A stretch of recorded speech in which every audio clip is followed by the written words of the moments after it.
Good morning.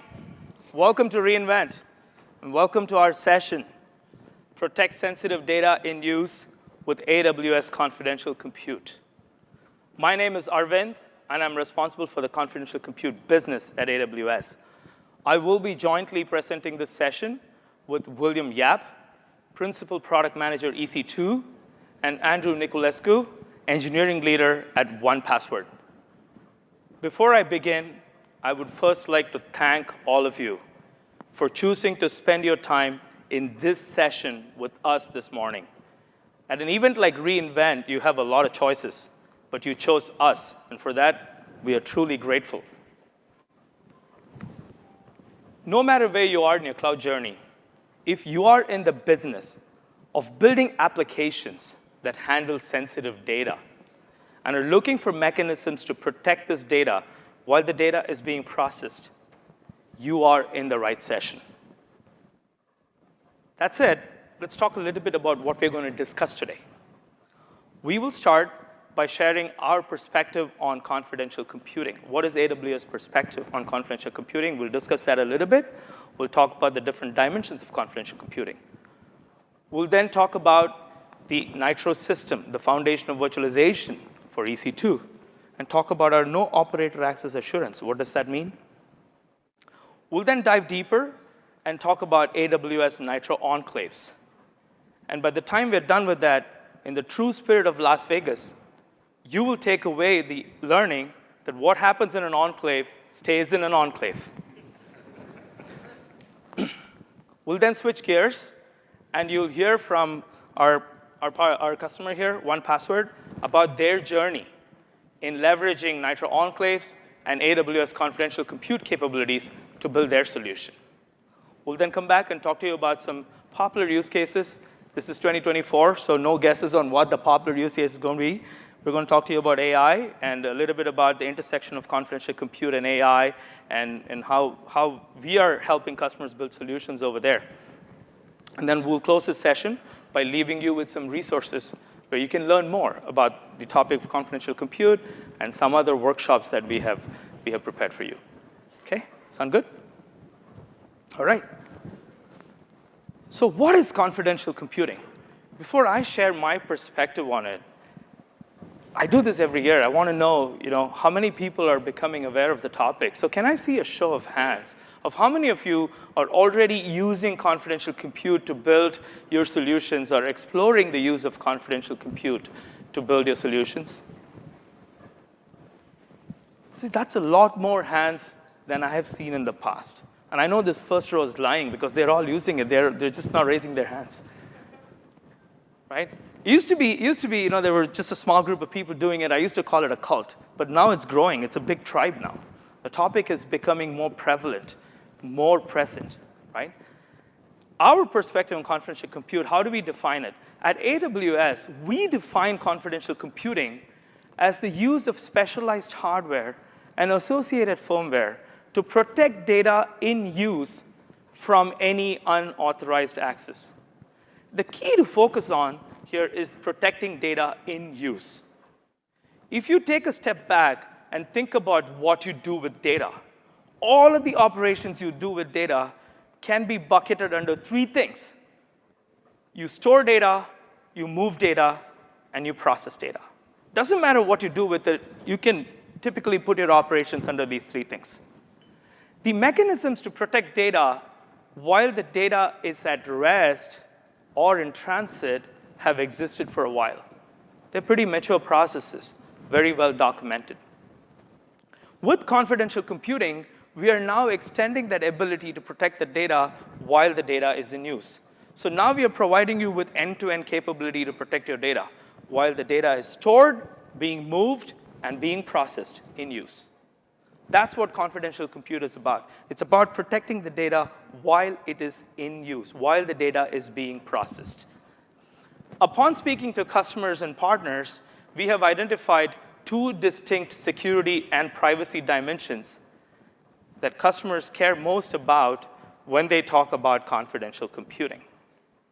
Dimension one is where customers want to make sure their content, code, and data is protected from operators of the cloud provider. In this case, that would be AWS, us. Dimension 2 is where customers want to isolate the highly sensitive code and data that they're working with and protect that even from themselves, even from admin-level users at their end, or malicious actors who could pose as admin-level users and potentially gain access to data that they should not. To summarize what I just said, confidential computing is about protecting data in use, number one, from us, and number two, from yourselves. That's really what it is. So that's the what confidential computing is and who you're protecting it from. But then, what are you really protecting? Not all data is created equal, and so they don't have to be treated the same. There is innocuous data, and there is sensitive data. When you're talking about confidential computing, most often, you're talking about sensitive data, data that needs some kind of protection, or maybe additional protection beyond what you already have. On the screen, you're seeing a smattering of some data types that we see customers care about a lot and are in the process of protecting while they build their confidential compute applications. But this is just a subset of sensitive data. This is not all of it. We are just showcasing some examples. Personally identifiable information, your social security number, your email address, your address, whatnot, right? Encryption keys, if you're signing transactions, decrypting data. Healthcare information, personal healthcare information that needs to remain protected. I saw some healthcare folks in the audience, so all of the compliance requirements you're talking to me about, right? Financial information, your balances, your digital assets, your cryptocurrency, all of that. And lastly, intellectual property. So that could be anything. That could be machine learning models in today's day and age. It could be semiconductor circuitry. It could be device models. It could be a lot of things, but it's the secret sauce of the company, and they want to really protect it while it's getting emulated somewhere or it's getting licensed and used, right? So these are some of the data types that customers care about. And I want to take a pause here and really make a point about leveraging confidential compute. When you start thinking about confidential compute, the two questions that I would recommend you ask yourself is, number one, what am I protecting? And who am I protecting it from? The answer to these questions will inform your choices.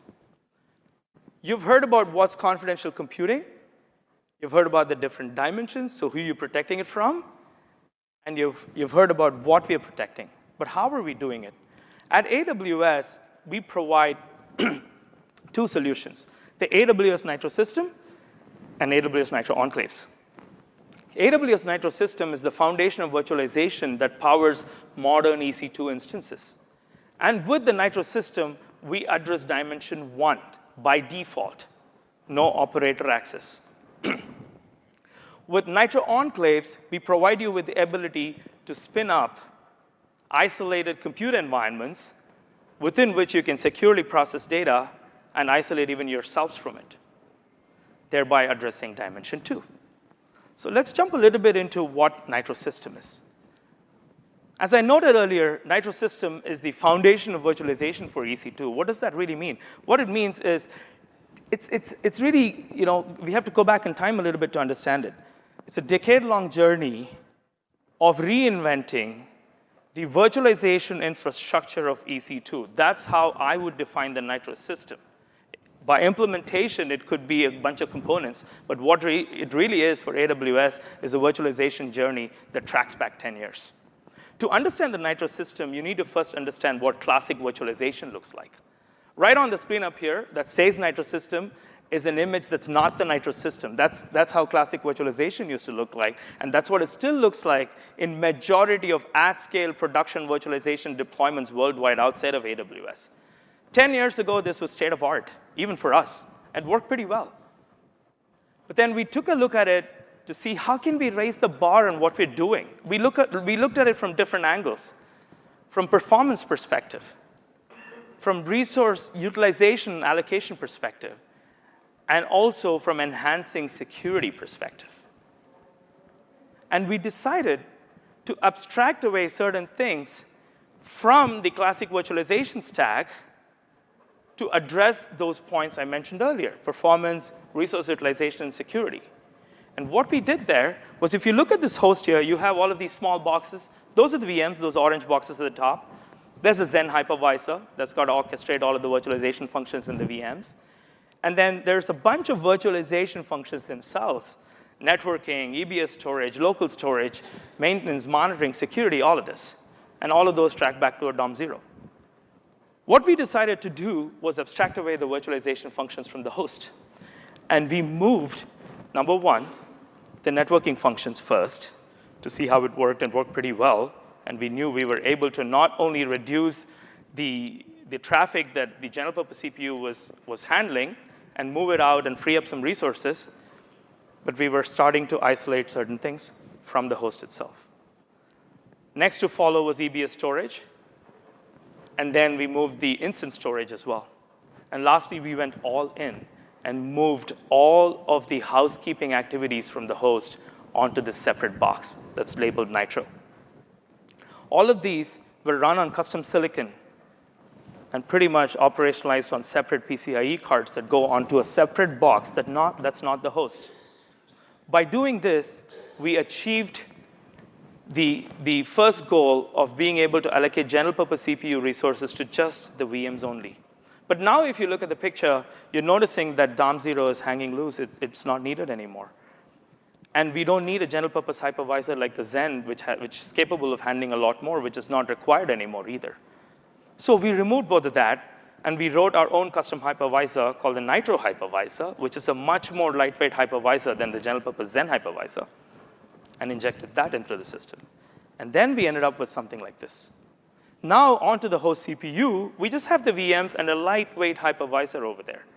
We freed up all of the resources and are able to now dedicate more resources for the VMs themselves. We also achieved the one other thing that we cared most about in security: isolation. By removing all of the Amazon-managed virtualization functions from the host and moving it out into a separate box, we pulled ourselves out of the host completely. And that's how we achieved the isolation with the Nitro system. The Nitro system is actually composed of 3 components. The Nitro cards, which I talked to you about, all of those virtualization functions we ran on custom silicon, pulled it out of the host, put it in separate cards onto a box. And then we have the Nitro security chip. The Nitro security chip really allows the Nitro controller card, which handles all of the housekeeping in the Nitro box, in the Nitro server, to map, to bridge its root of trust onto the system. So when the system boots up, the Nitro security chip steps in, holds the system in reset, allows the Nitro controller to verify all of the code from the non-volatile components of the host and make sure only trusted code is booting. Once that's been verified, you can boot up your system. That's what the Nitro security chip does. And lastly, the Nitro hypervisor, which is a thin, lightweight hypervisor, which now only has to take care of memory and CPU allocation and do some ring fencing, and that's it. And because the hypervisor is so light, we are now able to deliver bare metal-like performance for you. So if you take a like-to-like instance, EC2 instance, and a bare metal instance, run it, you're going to see very, very minor differences in performance. So we achieved better performance, better resource utilization, enhanced security, all of that with the Nitro system. And by doing the isolation, we provide you protection from dimension 1 by default. We also have other key capabilities, the NitroTPM, which is a trusted platform module, which allows you to gather and attest to the EC2 instance state and prove the platform identity. We also have a capability called Nitro Enclaves, which we'll talk a lot more about later today, which helps you spin up an isolated compute environment to securely process data. It is important to understand that the Nitro system is the basis of confidential computing at AWS. If you're running a Nitro-based EC2 instance today, you are already leveraging confidential computing and don't even know it. It's always on confidential computing. Confidential computing is on by default, which means there is no operator access if you are running a Nitro-based EC2 instance today. So if your consideration is protecting your code and data from AWS, from operators of AWS, you are already all set. You're leveraging confidential compute without even doing anything. You just spin up your EC2 instance. The isolation is provided by default. There's no SSH or general purpose access of any kind for us. All Nitro operations are performed via authenticated, authorized, logged, and audited administrative APIs only. And none of the APIs provide access to customer data. All of these protections we talk about don't just apply to CPUs. They also apply to all of the AI/ML accelerators, all of our accelerated compute instances, Inferentia-based instances, Trainium-based instances, ASICs, GPUs, all from different vendors. All of these instances also leverage the same capabilities because they're all built on the Nitro stack. So it's pretty consistent in terms of what we deliver. And before I close out what I have to say here, I want to touch on one topic, just attestation.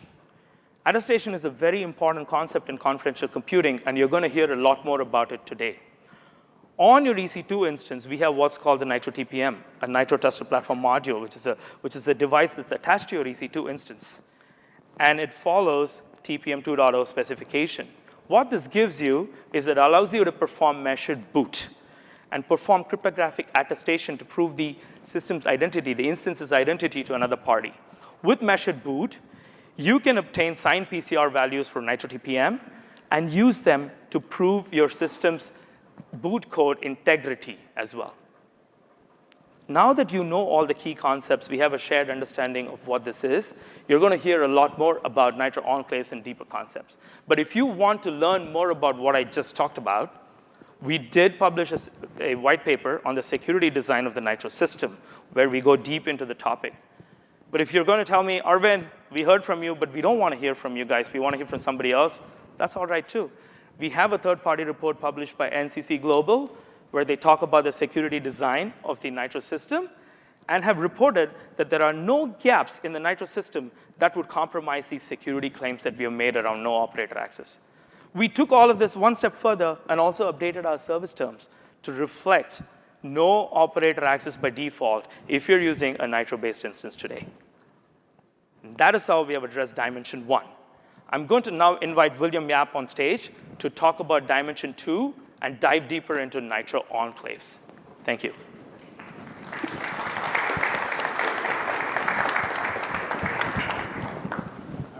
Sound very easy, but the Nitro system is more than 10 years of development, building hardware, building software, building firmware with that principle, so to give you always on by default. Hi everyone, my name is William Yap. I'm a lead product manager for confidential computing at AWS. I also happen to be the lead product manager for Nitro Enclaves. So I was there when we were building this from scratch, when we were thinking this from scratch. And so we're going to do a bit of time traveling today. We're going to reminisce in the past to think about some of the product decisions we made at that time. And also we're going to look a bit in the future, what's in store for Nitro Enclaves. So let's get on with it. As you know, at AWS, we love engaging with customers. We love talking, we love listening to customers. And if you don't know, you probably know by the end of this week. So when we started off this journey, we asked customers, what were they looking for? Arvind has already told you, in the boundary in orange there, no AWS operator can get in. But you, as the customer, need to run workloads there. So you'll be putting your own users, you're putting your own software, code that you've written, code that you have not written, third-party libraries, and more. And so what we found is that as customers bring their own data in, and for some customers who are running super sensitive data, healthcare data, PII, running social security numbers, financial data, they want to even isolate that environment whenever the data is being decrypted for processing from their own environment. So that is the problem that Nitro Enclaves is solving for. How we solve for it? Nitro Enclaves gives you the ability to split an EC2 instance into trusted and untrusted environment. The trusted environment is the enclave here, where you'll be sending encrypted data to where only the enclave can decrypt for processing, and everything else is in the EC2 instance. The enclave has CPU and memory isolation. So from the instance, you can't get access to it. You don't have the ability to do memory dump. By default, no mechanism to SSH as well, even if you're administrator on the EC2 instance. But this is the isolation that you get from Nitro Enclaves. Let's talk a bit more about the features and benefits of Nitro Enclaves. So I touched on a bit on additional isolation and security. So you get that protected. An enclave is not a container. It's a hardened, constrained, isolated virtual machine. Unlike an EC2 instance, it's missing a ton of capability. So it's missing EBS, it's missing storage. It has no networking. There's no TCP IP there. It's all by design to reduce the surface area of the enclave. What you'll be doing is putting in place very minimal code in the enclave, making sure that's your right code, and do that sensitive processing that you need. So that's number one. I remember when we were looking at Nitro Enclaves back in 2018, 2019, we were speaking a lot to customers, asking them what kind of features do they need. One of the themes that keeps coming up is flexibility. There's a few categories of flexibility that I'll be referring to. First, customers that are running sensitive workloads. Some of them want to run it on Intel, some on ARM-based Graviton, some AMD. Some customers say that I want to run it across all of the above. And so what we did with Nitro Enclaves, we made it available all of the above. And so today, Nitro Enclaves is available across the majority of our Nitro-based EC2 instances, across Intel, AMD, Graviton, and all. That's one part of the flexibility. The second part of the flexibility is customers want the flexibility of running large number of CPU cores, not be CPU constrained, not be memory constrained. That's very important because technologies at that time were very constrained. You have one core, you feel a little bit of memory. It doesn't work on the enterprise class processors that you will run real life production workloads. It will be running on workstation class processors. So we needed to solve for that as well. We needed to build a solution that allows you the flexibility to take the largest EC2 instance and throw 10, 20, 30, 50 CPU cores to creating this enclave. Same goes for memory as well. This flexibility was very important and has allowed the emergence of so many use cases about Nitro Enclaves that we're going to dive into a bit more. The last one is cryptographic attestation. Cryptographic attestation is the ability for the enclave to prove its identity to another party, to your own service that's running trusted code. And we have integrated that with AWS KMS. And this is the part that we're going to go through a lot more in detail. So what's attestation? So think about it this way. You have an isolated compute environment, secure, nobody could see it, and you have encrypted data that's sensitive, and you want to send it to the enclave. But before you send it, because it's so sensitive, before you send it, you've been thinking to yourself, how do I know that this enclave is really mine? How do I know enclave A is actually enclave A? How do I know that it's running the code that I've put in place? No one has changed a single line of it. This is what attestation would help you. And so Nitro Enclaves has the ability to produce an attestation document. This is a document that contains hashes about the properties of the enclave. There's a hash of the enclave image. This is an important one because we're going to revisit this point in the 1Password use case. So remember this. Andrew is going to question you about that later. So when you create an enclave, you need an enclave image. Those are inputs to the enclave. This is your software. And so you generate a hash, PCR0. PCR stands for Platform Configuration Registers. It's an industry term. But all you need to know, this is a hash. Then if you ever change a line of code, that hash would change. And so the attestation will have a whole bunch of characteristics, the IMO role, the parent, and more. One of the things that, when we were looking at this at the time, we're seeing customers that want to leverage attestation. They will have to send this attestation to their own key management service because you got to find a way to decrypt the file. And then we realized almost all customers would have to figure out a way to generate, you generate the attestation document, but figure out a way to tie that to your own key management. Figure out a way how to decrypt that. When I see that something like that, that's a signal to me. That's a signal to us that we need to solve for it on behalf of our customers. So we spend significant effort to make sure that we can only launch Nitro Enclaves when we have first-class integration with KMS. When I say integration, what it means is that when the enclave generates the attestation document and is able to send it to KMS, AWS KMS, AWS KMS has the ability to ingest that attestation document. It knows how to read it. It knows how to compare the hashes against the KMS key policy that you put in place. So you know the true values. You put that in your KMS key policy. KMS knows how to negotiate that. It knows how to verify that it's properly signed by the Nitro hypervisor and complete the verification process, decrypt the data key that you have, and allow you to do the sensitive processing. This first-class integration with KMS has enabled practical use of confidential computing at AWS and allowed many, many use cases. At a high level, here are the use cases. Anything that you want to decrypt, you want to do signing, tokenization, masking, inferencing, this type of workloads that you want to isolate from your own environment, you put that in the enclave. I'm speaking very high level here because we're going to go into more details on this when we talk about more use cases. And so with the flexibility of Nitro Enclaves, with the first-class integration with KMS, with the whole range of capabilities, we have a certain idea of what customers will be using Nitro Enclaves for. But what it is today is beyond our original imagination. This is just a snapshot of customers that are using Nitro Enclaves. We're very honored, very, very grateful that we're customers across the entire spectrum, from financial services, healthcare, banking, password management, using Nitro Enclaves. And so the best way, I could describe all these use cases, but the best way to describe this is for one of our customers to describe the journey for you.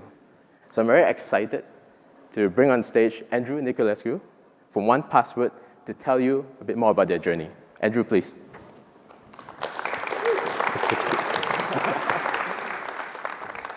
Hello, good morning. Thanks for joining me. Thank you, William. Thank you, Arvind. My name is Andrew Niculescu, and I'm an engineering leader at 1Password.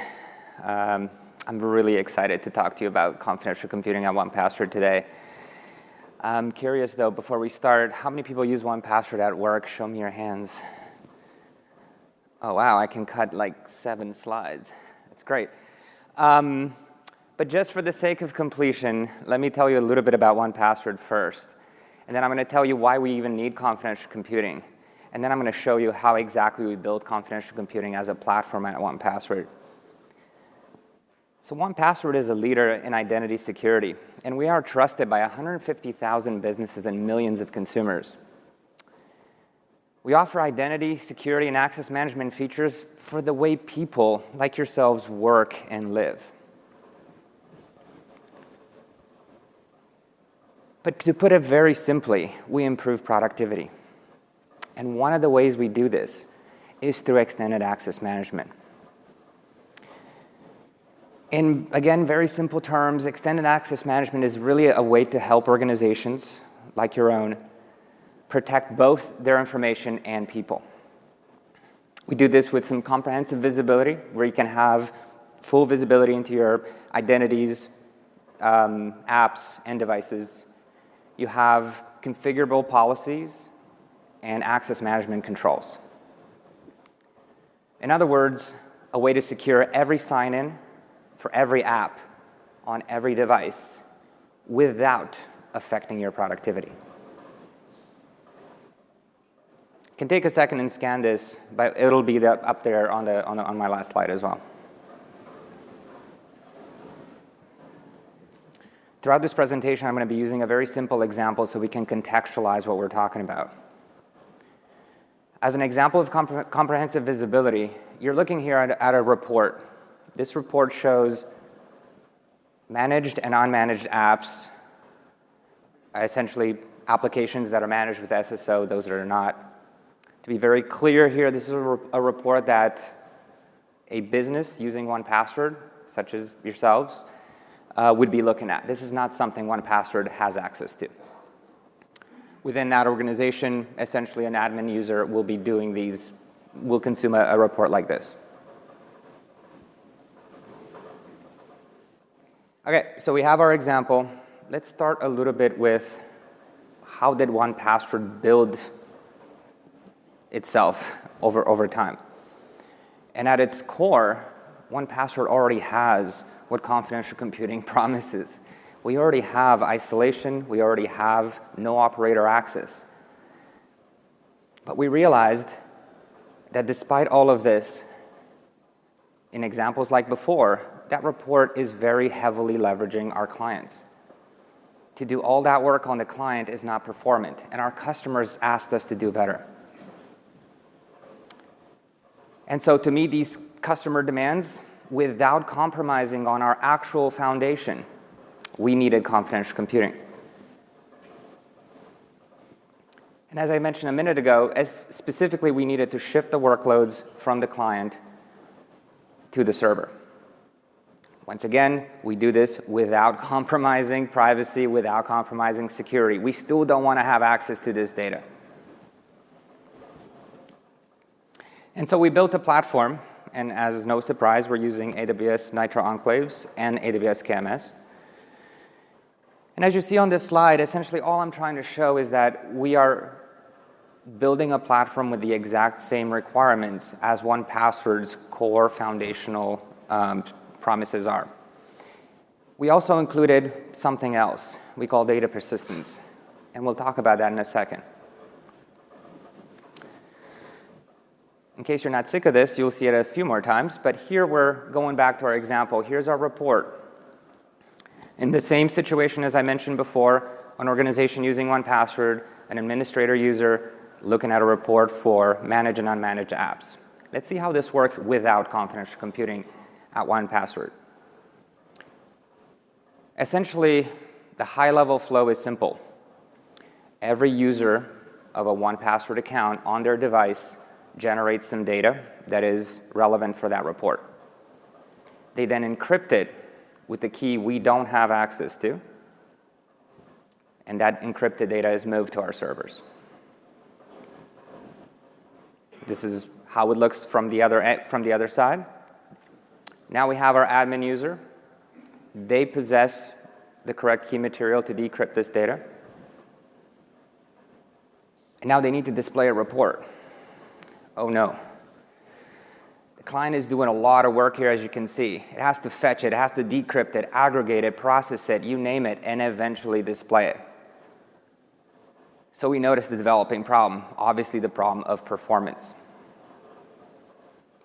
Our enterprise customers specifically have huge data sets. And of course, the larger the data set, the slower this process is. So the next step is essentially to explore how do we shift, as I mentioned before, these workloads to the cloud, to the server. And let's see how we solve this. All right, so first we're going to start with isolation. For this is simple. Arvind and William have already given you all the information on this. We started with an AWS Nitro Enclave. We have the EC2 parent right next to it. And we have our little reporting service. The red indicates it's not done yet. And then we have to do a few things to actually make this a reality. For the sake of this presentation, obviously some code is written, a service is built. But now we need to deploy this. And in the first step of deploying it, we build an enclave image file. This is a very standard thing in Nitro Enclave workflows. We have this EIF. But the important thing I wanted to mention, which is what William sort of pointed your attention at, part of this enclave image file, we get the platform configuration registers. And specifically for us, the PCR0, which we care a lot about. I'll remind you, PCR0 is essentially a measurement that the hash that actually tells us the actual code running in the enclave. And so next we tackle transparency. As part of transparency is we generated some certs. Again, this is pretty standard stuff. But then we signed our PCR0 with one of our certificates. And then we had to make it public. For this, we chose Raycore. Raycore is an open source project and a hosted service from the Linux Foundation. It gives us everything we need in terms of a tamper-proof transparency log. And because it's not hosted by 1Password and not within our control, it satisfies our needs. So in this step, we're updating that transparency log with the signed PCR0. And finally, we deploy our service.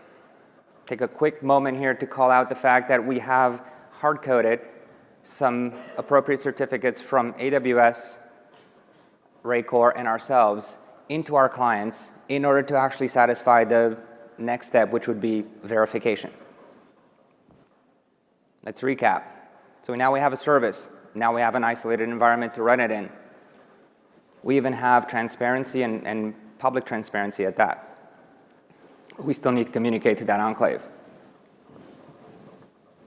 And there's two parts to communication that I'm talking about. As you've learned earlier, enclaves don't have networking. So we need to figure out a way to communicate from its EC2 parent to the reporting service, and then from our client to the reporting service.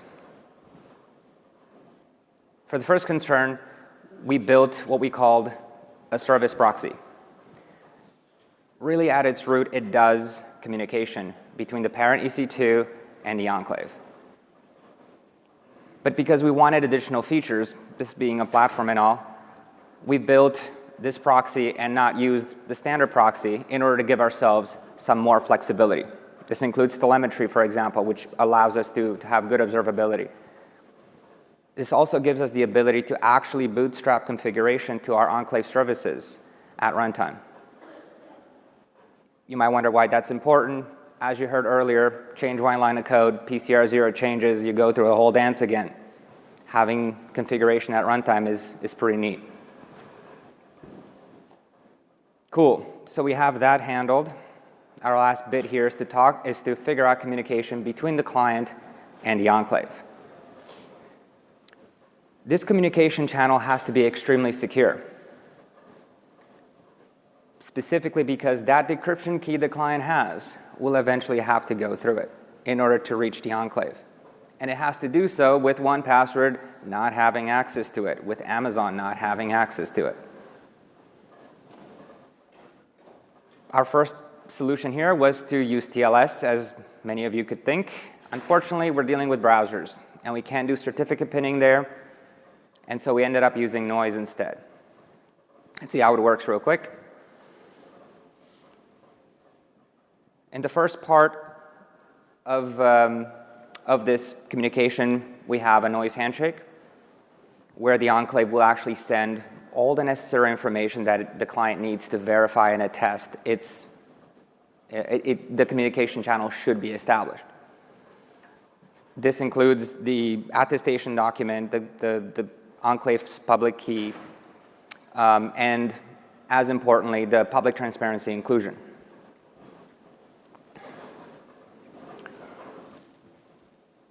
The client now has to do some verification. As I mentioned before, the certs baked into it are actually a good tool here for it to use. And what I mean by verification, it's essentially answering two questions. Am I talking to a 1Password owned and operated service?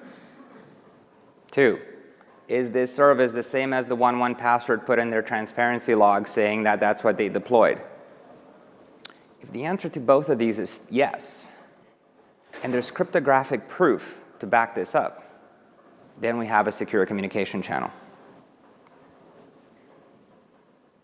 So it looks like we've sort of checked all our boxes. Let's go back to our friend, the App Insights report, and see how it works with confidential computing. Back to the first step. Now we've established a secure communication channel. The client is free to send its decryption key to our reporting service. The reporting service, with the key in hand, is able to fetch some data, decrypt it, aggregate it, process it. Looks a little familiar, doesn't it?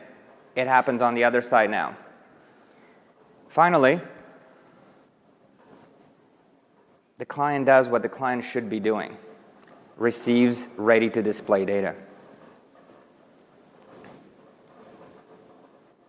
I'd really like to take a moment here to pause on what we gained from this. The performance alone has been astounding. 12x is pretty good by all standards. And for us, we're just getting started.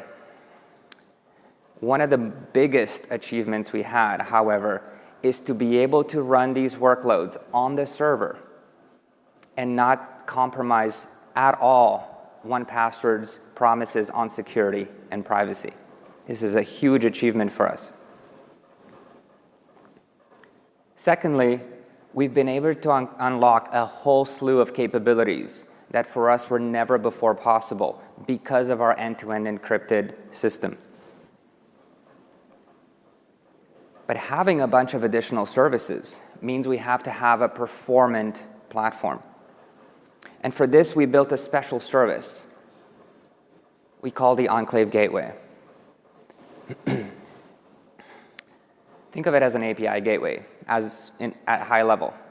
But beyond balancing traffic or load balancing traffic, it does something really neat, which we call the attestation deputy element there in the third bullet. Essentially what it does is allows a client to do attestation between itself and the gateway one time, while the gateway will then take over and do attestation against any enclave service that we run that the client needs to talk to, which saves a lot of time. All right, we arrived at the last little bit here. I mentioned at the beginning from our requirements, we had all the things 1Password cares about, and then we had data persistence. Data persistence is a way for us to actually broaden our use cases. As we saw before in this example we've been going through, this is a client present through the request cycle, right? It's a synchronous call, and it has to be present to receive that data to display it. What if we want to separate and decouple this? So our data persistence is also an enclave service. It leverages KMS, and essentially what it does is safely and securely persists key material for enclave services to use. If we look at our example again, imagine this is the first time our admin user logs in and turns this feature on. As part of configuring this feature or turning it on, the key material is passed along once again through that secure communication channel and persisted in our data persistence service. From a server perspective, what we're able to do with this is allow the server to independently, in this case the reporting service, independently fetch, process, and get data ready for clients to display or do whatever they need to do with it. As you can see in this diagram, there's no client involved, right? The service is able to do all of this by itself. I'll stop here to say once again, this is still in a world where 1Password does not have access to any of the data or the key material involved here. And then from the client side, it becomes super simple. We see our little platform sort of back there in the background because it no longer has to do anything in the moment the client needs to get some data and use it. It actually simply takes it away. So in our data persistence service, we've been very successful in decoupling client and server processes. And this, for us, 12x was great before, but the performance gains at this point have gone a whole leap above this. Finally, this is kind of a bit of a high-level view, but this is our whole platform. And like the Enclave Gateway, the data persistence service is very key and central to our platform. As a single point of contact with KMS, as we've learned about attestation and how KMS works with attestation, we have a very important performance gain by allowing the data persistence to manage a single KMS root key and not have to and for us not to have to deal with the overhead of multiple keys. And that's just one of the many advantages of building this service. So this has been our platform. This has been our journey. We started very securely and privately. We stay there. And we added additional capabilities and performance on top of this by leveraging confidential computing. I'd like to take a moment to tell you how grateful I am to have been part of this journey at 1Password and to see a team of 5 take this from some scraps of notes in a document to a production-ready platform in a very short amount of time. If you would indulge me, please give them a hand.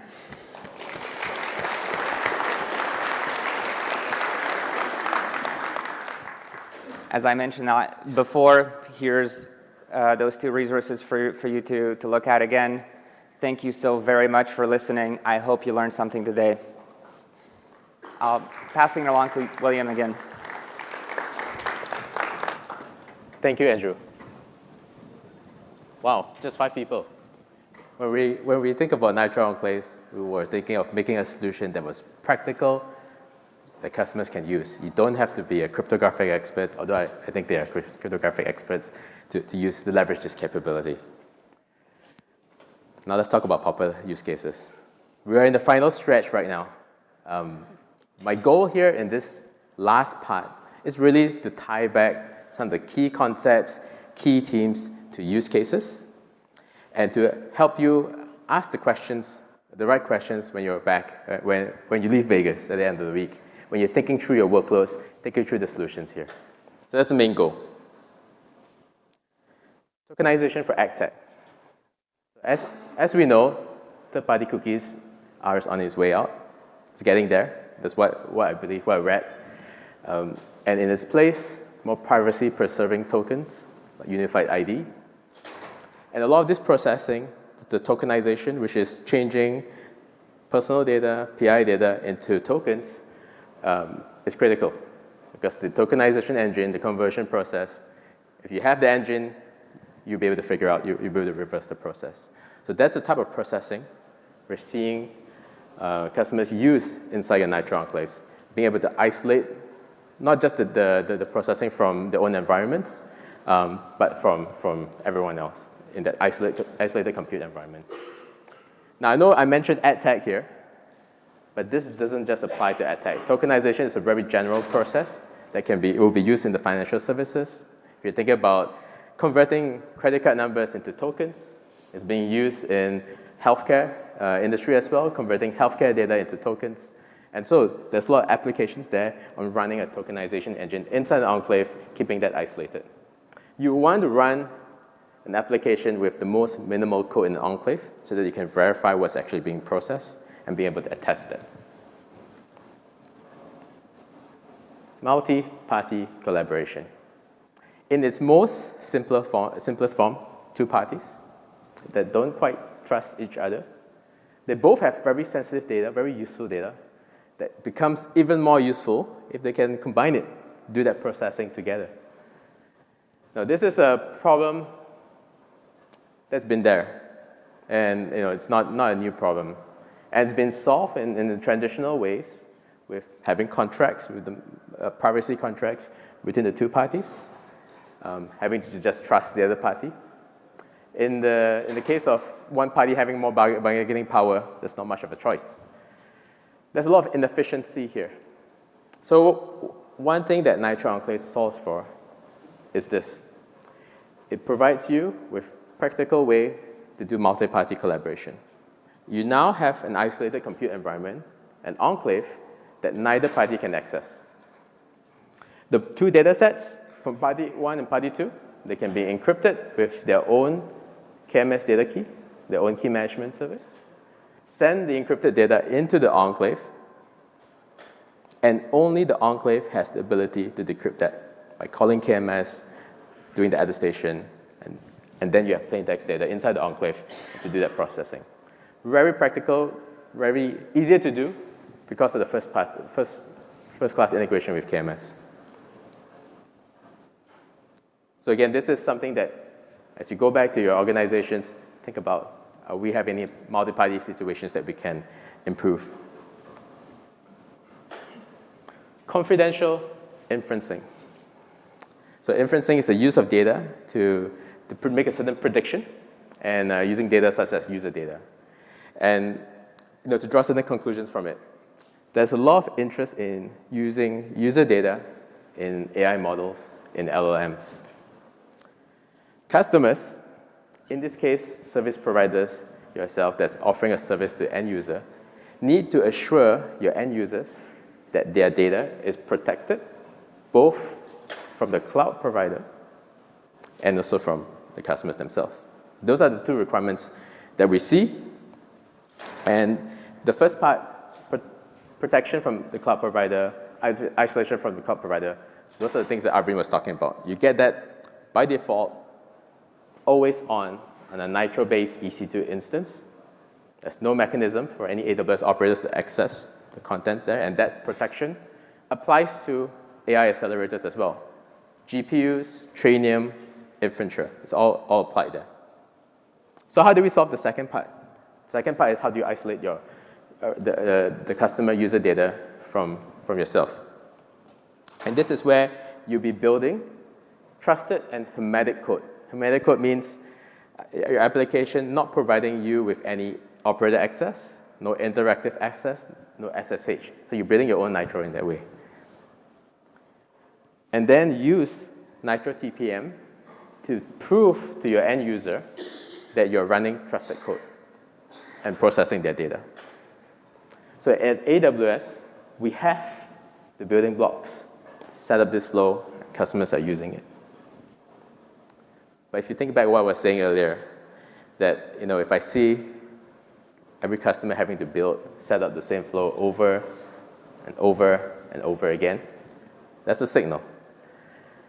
And so this year, we announced that we are planning to extend the Nitro systems end-to-end protection all the way to ML accelerators. We did this announcement in collaboration with NVIDIA earlier this year.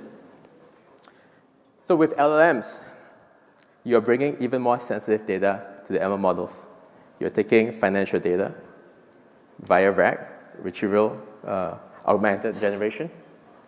You're taking your user data. You're taking all sorts of data from different locations, from an S3 bucket, from a database, from data lake, from on-premises. And so we're building a way for you to have the end-to-end protection from the data source all the way to the GPU or ML accelerator and get it protected. This will harness the power of the integration of the AWS key management services and as well as the other AWS services that we have and the SDKs and the tools that you're familiar with. There's more to do in the confidential computing space. I think we're still scratching the surface. I know Arvind talks about the 2-dimension. I think there's a third, there's a fourth, there's more. And we're keen to engage with customers, keen to listen to you, what would be delighting you.